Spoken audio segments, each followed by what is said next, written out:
자, 이제 오늘로 예수님의 비유 시리즈를 마무리하겠습니다.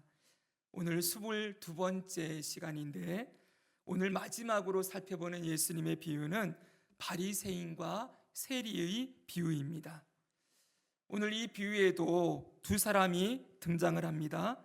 한 사람은 바리새인이고 한 사람은 세리입니다. 먼저 바리새인에 대해서 잠깐 생각해 볼까요? 이들은 누구입니까? 이들은 사회적으로나 종교적으로나 당시 유대 사회에서 가장 상류층에 속한 자들이었습니다. 바리새인이라고 할 때 이 바리새라는 이 단어는 분리되다, 구분되다 이런 뜻을 가지고 있어요. 아예 그 이름 자체가 자신들은 구분된 자, 분리된 자라는 뜻을 아예 가지고 있으면서 이들은 당시 유대 사회에서 일반 백성들 위에 분리되어서 존재하고 있으면서 자신들의 그 높은 지위와 신분을 과시하고 다녔던 사람들이었습니다. 반면에 세리는 어떠합니까? 잘 아시는 대로 이 세리는 바리새인들과 비교하면 정반대에 위치한 사람들입니다. 이 세리는 이스라엘 사회에서 누구에게나 멸시를 당했으며 유대인들의 눈으로 볼 때에 이 세리는 배신자, 범죄자, 로마인들의 하수인 앞잡이라고 불리는 사람들이었지요. 그래서 당시 사람들은 이 세리를 창녀 그리고 술주정뱅이 이런 사람들과 동급으로 취급을 했었습니다. 자, 예수님의 이 비유 가운데 이 바리새인, 당시 유대 사회의 가장 높은 위치에 있다고 하는 이 바리새인과 가장 천하고 멸시받는 이 세리, 이 두 사람을 딱 등장을 시키고 이 두 사람이 기도하는 장면에 대해서 비유로 말씀을 해주고 있습니다. 어느 날이 되었습니다. 아주 공교롭게도 이 성전에 올라가서 기도하는 같은 시각, 그 같은 장소에 바리새인과 세리 두 사람이 거기에 공존하는 것입니다. 자, 이 두 사람이 같은 시각, 같은 장소, 같은 때에 이 성전 안에 들어가서 기도를 드리고 있는데 이 두 사람의 기도의 모습이나 그 내용은 전혀 다르다고 예수님이 말씀하시는 것을 보게 되어집니다. 먼저 이 비유에서 나오는 이 바리새인과 세리의 기도의 자세가 차이가 있음을 말씀해 주고 있지요. 먼저 바리새인의 자세를 한번 보겠습니다. 11절을 같이 한번 읽습니다. 시작. 바리새인은 서서 따로 기도하여 이르되. 여기 바리새인이 기도하는 자세가 어떠합니까? 서서 기도합니다. 근데 이 서서 기도한다는 건 잘못된 게 아니에요. 좀 이따 보겠지만 세리도 서서 기도했습니다. 우리는 바리새인은 서서 기도하고 세리는 엎드려 있는 곳으로 생각하기 쉽지만 둘 다 서서 기도하고 있어요. 왜냐하면 당시 성전에서는 기도하는 방법이 서서, 그리고 이스라엘의 남자들은 눈을 하늘을 향하여 들고 얼굴을 들고 손을 이렇게 올려서 기도하는 것, 서서 이렇게 기도하는 게 가장 표본 자세, 기본적인 기도 자세였어요. 그러니 바리새인도 서서 기도하고 세리도 서서 기도하는 건 당연합니다. 그런데 이 바리새인의 이 기도의 모습에서 한 가지 우리가 유념해서 봐야 될 부분은 따로 기도하여, 이 부분입니다. 따로라는 말은 이 바리새인은 이 사람들의 무리들과 떨어져서 기도했다는 것이지요. 자, 그는 그러면 어디서 기도를 했을까요? 따로 서서 기도했다고 하는데, 그냥 이 성전을 한 공간이라고 생각한다면 바리새인이 어느 위치에 딱 서 있을 것 같습니까? 가장 성전 앞쪽에, 그치요? 중앙보다도. 왜냐하면 성전에 뭐가 있습니까? 성소가 있고 지성소가 있잖아요, 그렇죠? 그 안까지 들어가진 않았을 거예요. 성전 마당에서 기도를 하는 곳으로 볼 때 가장 그 성전에 들어가는 그 앞쪽에, 한마디로 지성소와 가장 가까운, 하나님과 가장 가까운 곳에 서서 고개를 들고 손을 다 올리고 이러고 기도했을 거라고 상상해 볼 수 있습니다. 여러분, 이 바리새인은 분명히 따로 있어요. 뭘 보여주고 싶어 하는 겁니까? 자기는 저들과는 다른 존재다라는 것을 과시하고자 하는 것이지요. 여러분, 이렇게 자신이 이렇게 떨어져서 자신을 과시하며 기도하는 것은 바리새인들의 평소 습성이었습니다. 왜냐하면 우리는 예수님 마태복음 6장에 보면 예수님이 이렇게 말씀하는 걸 볼 수 있기 때문이에요. 같이 한번 볼까요? 읽습니다. 시작. 또 너희는 기도할 때에 외식하는 자와 같이 하지 말라. 그들은 사람에게 보이려고 회당과 큰 거리 어귀에 서서 기도하기를 좋아하느니라. 자, 보십시오. 외식하는 자의 대표자가 바리새인들이잖아요. 이들은 사람들이 가장 주목하는 것에 가장 인정받는 자리에 서서 기도하기를 좋아했다 그랬어요. 그러니 당연히 성전에 들어가서도 맨 앞자리에서 기도했겠지요. 여러분, 그가 이렇게 기도했던 이유가 무엇입니까? 사람들에게 보이기 위함이었습니다.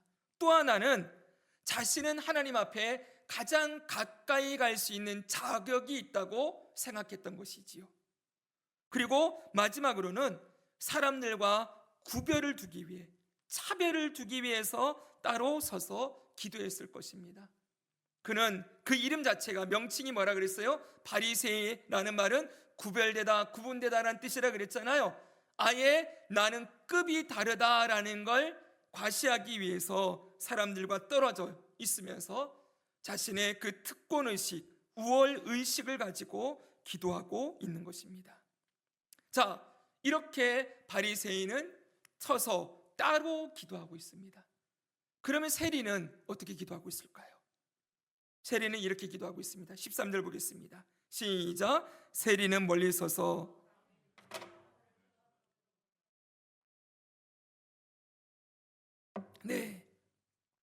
세리도 서서 기도하지요.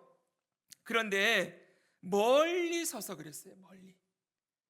여기서 멀리라는 건 어디로부터 멀리일까요?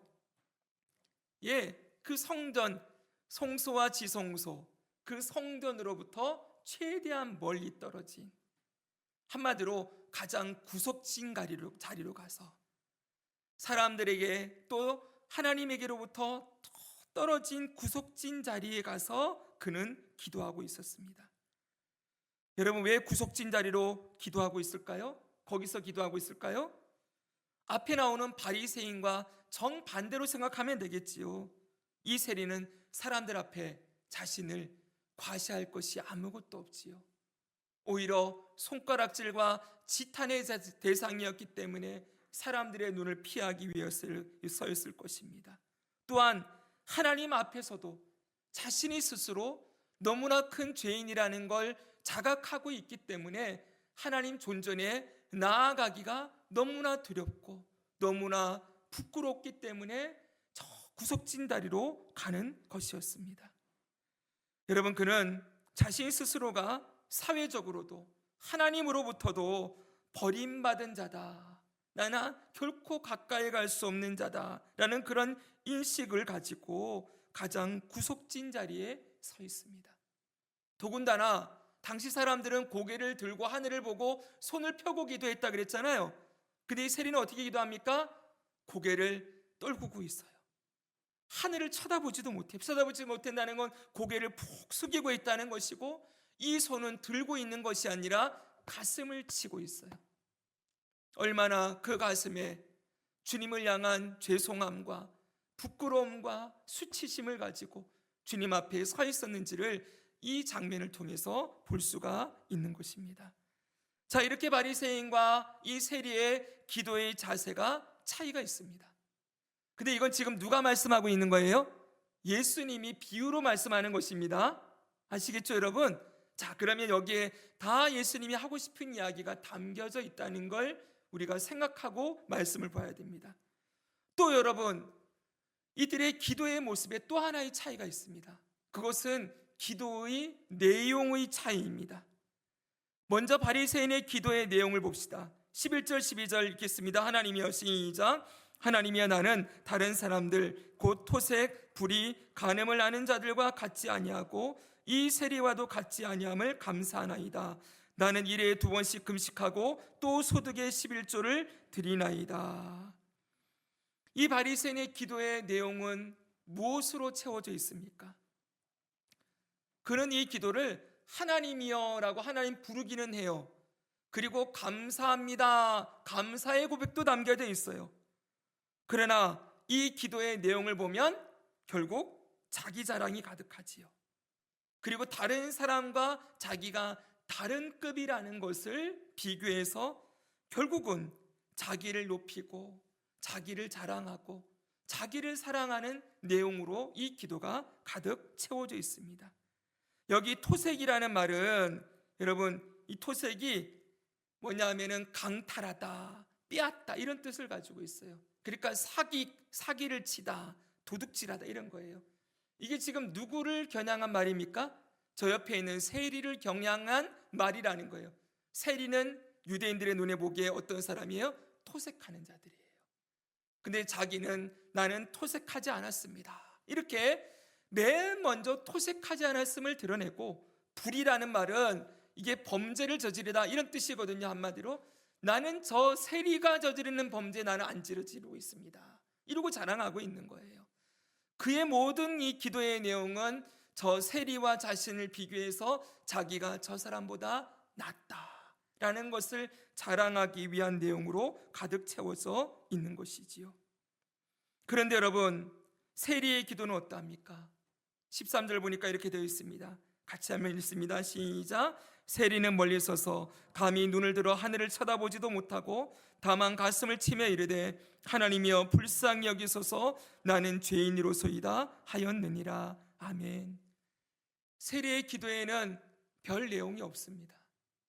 여기에는 자신이 죄인이라는 죄인됨에 대한 자각의 고백과 그리고 불쌍히 여겨달라는 하나님의 은혜와 은총을 구하는 것밖에 이 기도에 담겨져 있지 않습니다.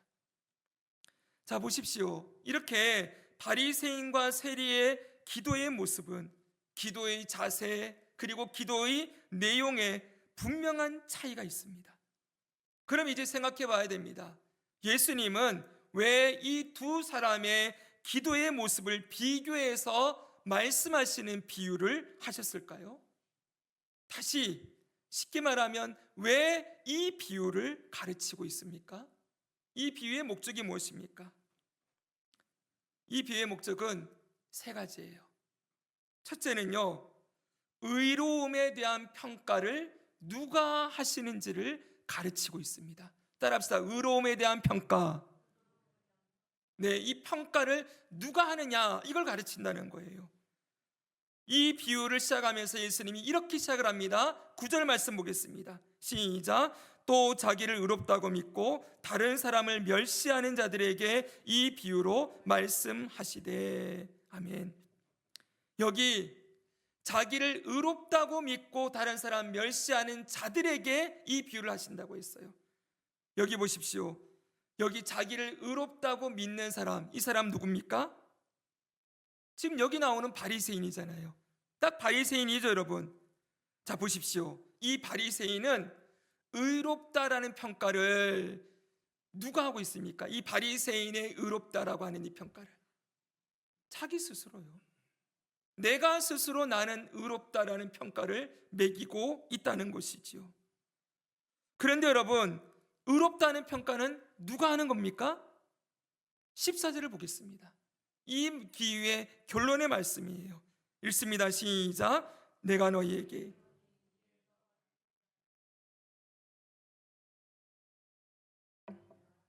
아멘. 의로움에 대한 평가를 누가 하십니까? 하나님이 하십니다. 이 비유를 하고 계신 예수님이 의로움에 대한 평가를 하고 계시는 것이지요. 바리새인은 자기가 스스로 의롭다고 스스로 자평을 했지만 의롭다함은 누가 받았어요? 세리가 받았어요. 바리새인은 그러면 의롭다함을 받지 못한 것이지요. 자, 예수님은 분명하게 말씀합니다. 의로움에 대한 평가는 내가 하는 게 아니라 하나님이 하시는 것이다. 이걸 알려주고 있어요. 그게 이 비유를 통해서 첫 번째 우리가 배우게 되는 거예요. 그럼 두 번째로, 여기가 아주 중요합니다.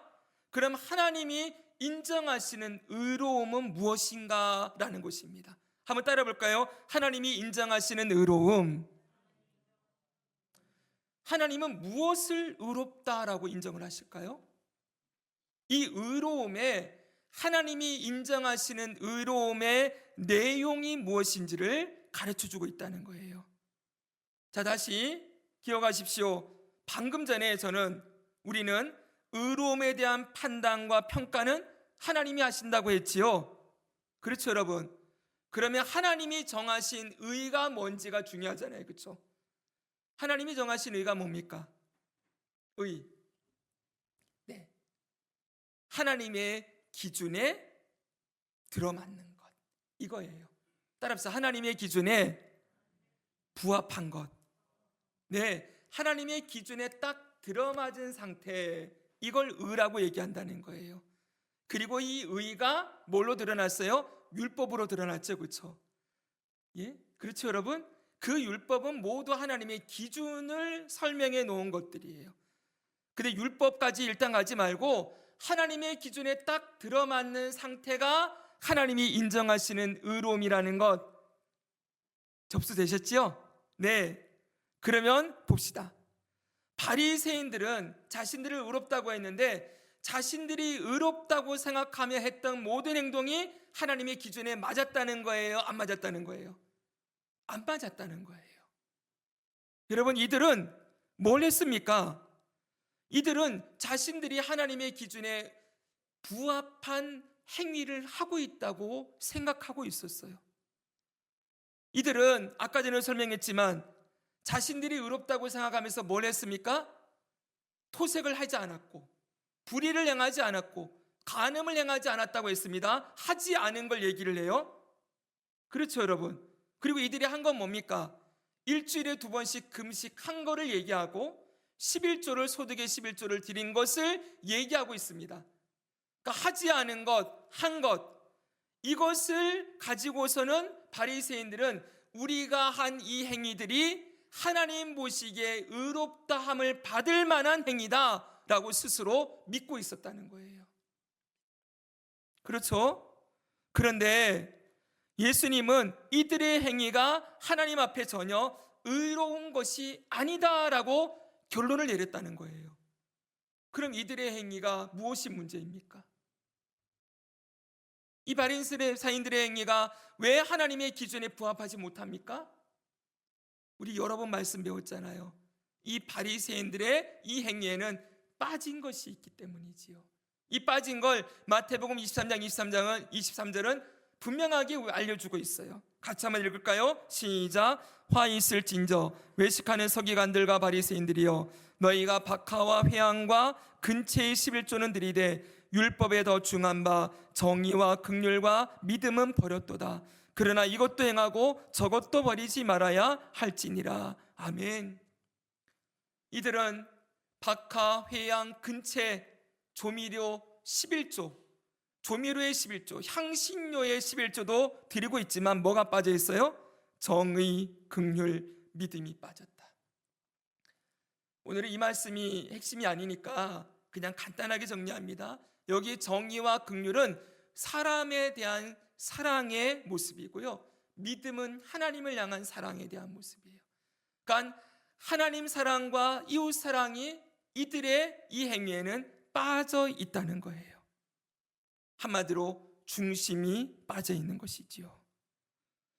결국 이들이 가진 이 의로운 행위라고 스스로 자평했던 그 행위들은 하나님 사랑과 이웃 사랑이 아닌 누구 사랑으로? 자기 사랑으로 가득 차 있었다는 것을 예수님이 꼬집어서 말씀하고 있는 것입니다.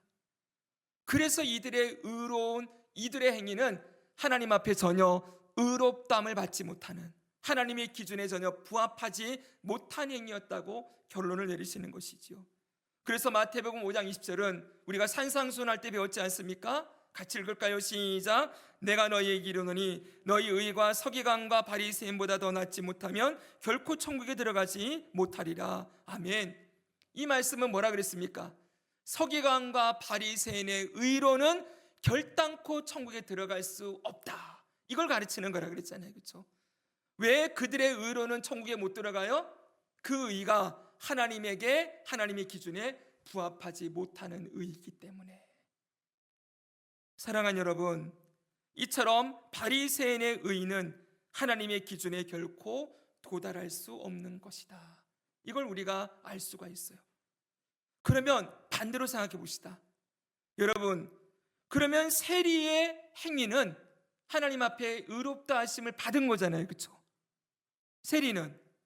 그럼 세리는 무엇이 하나님의 기준에 부합한 모습이었을까요?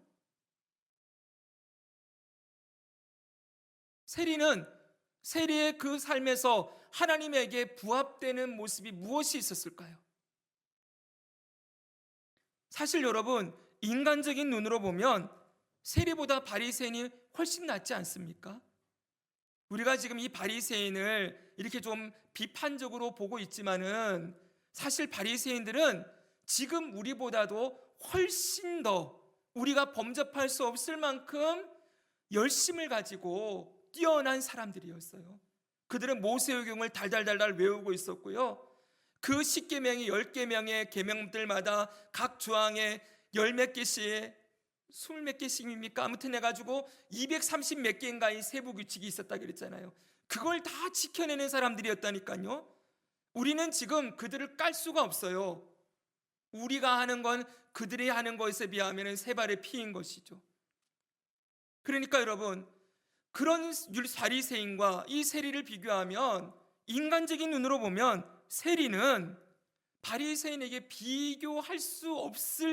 비교할 건덕지도 없는 사람들이지요. 세리는 배신자, 범죄자, 도둑놈이었습니다. 바리새인들의 의로운 행위에 비하면 이 세리는 아무것도 아니요, 오히려 저 밑바닥인데, 지금 예수님은 이 세리가 더 의롭다 하심을, 저 사람이 아닌 세리가 의롭다 하심을 받고 집으로 돌아갔다 그랬어요. 그럼 여러분, 세리가 하나님께 인정을 받은 의는 무엇입니까? 네? 기도의 자세. 예, 좋습니다. 기도의 자세가, 그리고 기도의 내용까지 봐야 됩니다. 잘 말씀해 주셨는데, 여러분, 아까 의가 뭐라 그랬어요? 하나님의 기준에 부합하는 거라 그랬잖아요.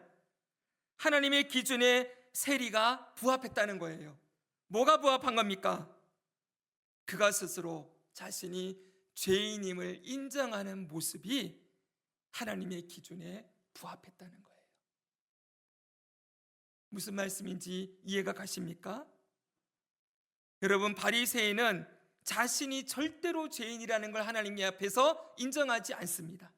나는 의롭다라고 말하고 있으니, 하나님 볼 때는 중심이 다 빠져 있는데 자기를 의롭다 하니 그는 하나님 앞에 거짓말하는 자입니다. 그렇죠? 하나님 앞에 거짓된 자예요. 그러나 이 세리는 어떠합니까? 자신이 철저하게 하나님 앞에 죄인임을 인정하고 있습니다. 그리고 하나님 앞에, 하나님께 자신이 구할 수 있는 것은 긍휼과 자비뿐임을 고백하고 있는 것입니다. 바로 이 모습이 하나님께서 이 세리를 보실 때 기대하는 모습과 딱 들어맞았다는 거예요. 하나님 보실 때. 이 말씀이 이해가 됩니까, 여러분? 그래서 여러분, 여기서 우리는 정말 중요한 사실을 알게 됩니다. 하나님이 인정하시는 의는 의로운 행위가 아니라는 거예요. 하나님이 인정하시는 의는 하나님 앞에서 자신이 어떤 존재인지를 정직하게 고백하고, 오직 하나님의 은혜와 긍휼밖에는 내가 구할 것이 없음을 인정하고 고백하는 그 자세와 태도, 그것이 하나님 마음에 딱 들어맞았다는 거예요. 보십시오. 세리는 바리새인과 비교하면 정말 아무것도, 의로운 행위라고 말할 수 있는 것이 아무것도 없었지만, 하나님 앞에 정직하게 자신의 모습을 인정하고 하나님의 은혜를 구하는 그 모습, 그것이 하나님의 눈높이에 딱 맞는 모습이었다는 것이지요. 그래서 여러분, 다시 예수님은 이 비유의 결론으로 14절 말씀을 주시는데 다시 읽어보겠습니다. 내가 너희에게 이르노니, 같이 읽습니다. 시작. 내가 너희에게 이르노니 이에 저 바리새인이 아니고 이 사람이 의롭다 하심을 받고 그의 집으로 내려갔느니라. 무릇 자기를 높이는 자는 낮아지고 자기를 낮추는 자는 높아지리라 하시니라. 아멘. 자, 이 세리는 하나님 앞에 철저하게 자기를 낮추었습니다. 자기를 낮춘 만큼 하나님의 기준에는 더 가까이 가는 모습이 되었다는 거예요. 여기서 우리는 한 걸음 더 나아가면 자기를 철저하게 죄인임을 고백하고 하나님의 은혜와 긍휼을 구하는 자는 결국 누구를 붙들 수밖에 없어요? 예수 그리스도를 붙들 수밖에 없겠죠. 그렇죠? 그렇지요. 내 의가 아닌 예수님의 의로우심을 내가 덧입어야만 하나님 앞에 나아갈 수 있음을 인정하고 예수님을 나의 구주, 나의 하나님으로 모셔드리는 일이 일어나겠죠. 그렇죠? 그가 바로 하나님 앞에 의로운 자로 서게 된다는 거예요. 바리새인들에게는 예수님이 필요 있습니까? 없습니까? 없어요. 내 스스로 내가 의롭다고 생각하는 사람에게 의가 되시는 예수님이 무슨 소용이 있겠습니까? 그러나 내가 죄인임을 철저하게 자각하는 자에게는 나의 의로는 하나님 앞에 설 수 없고 오직 예수님의 의로만 내가 이 하나님 앞에 설 수 있습니다. 예수님의 의로우심을 붙들게 된다는 것이지요. 여러분, 어찌되었던 오늘 이 세리의 모습에서, 이 비유에서 우리는 예수님께서 말씀하시는 의의 기준을 보게 되어집니다. 한번 여러분 생각해 봅시다. 지금까지 여러분이 가지고 있던 의에 대한 기준과 오늘 예수님의 비유를 통하여 말씀하시는 의의 기준이 어떻습니까? 똑같습니까? 아니면 조금 다릅니까?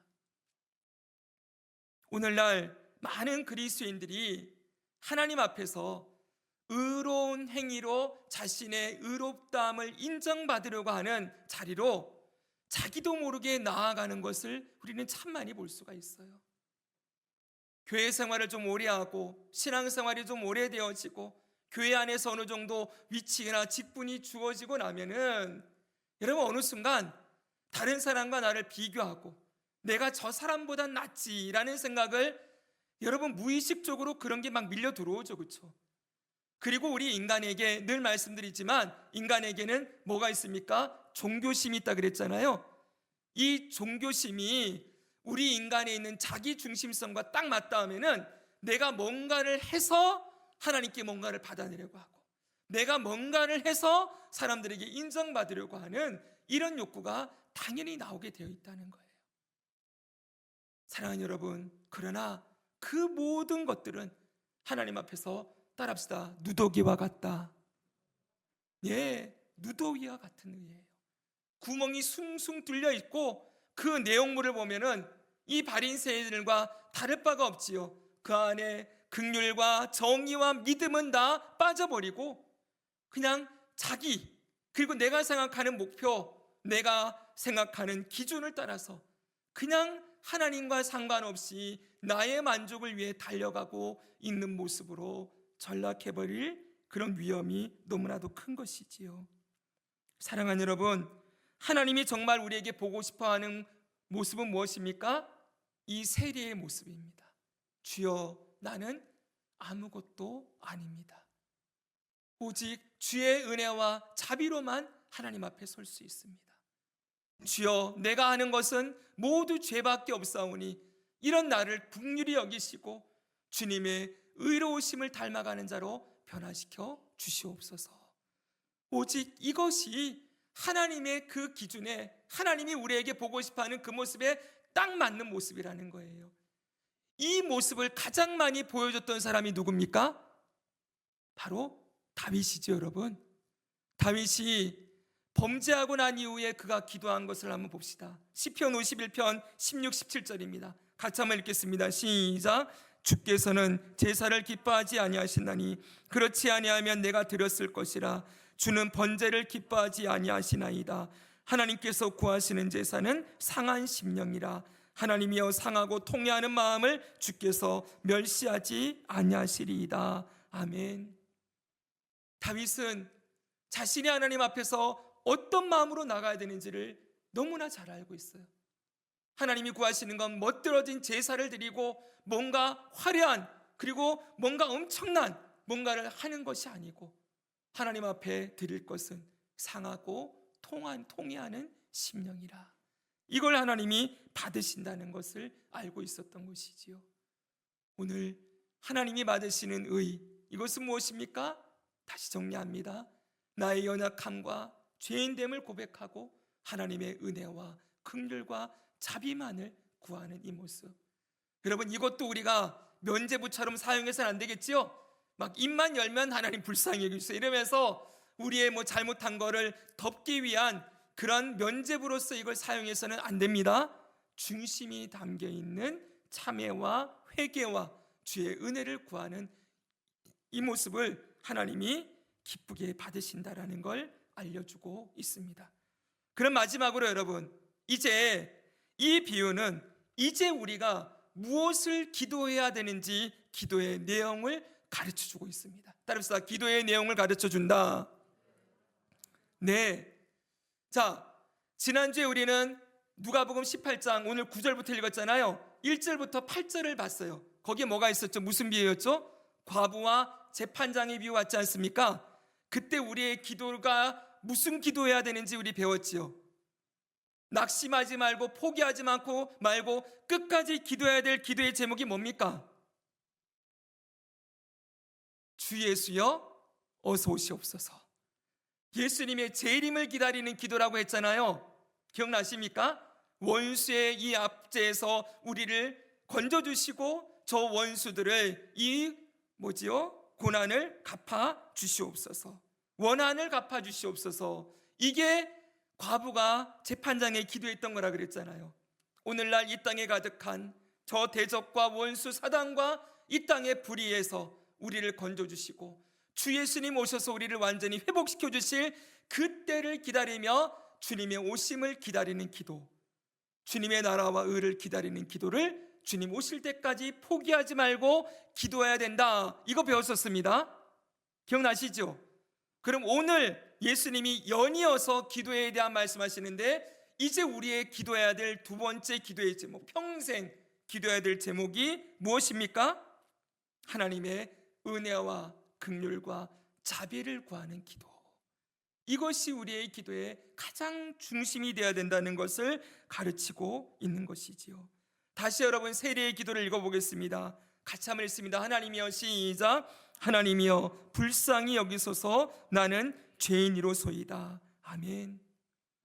여러분, 이 짧은 기도지만 여기에는 하나님께서 얼마나 우리에게 은혜와 긍휼을 베푸는 분이신가를 기억하는 데서 이 기도는 출발합니다.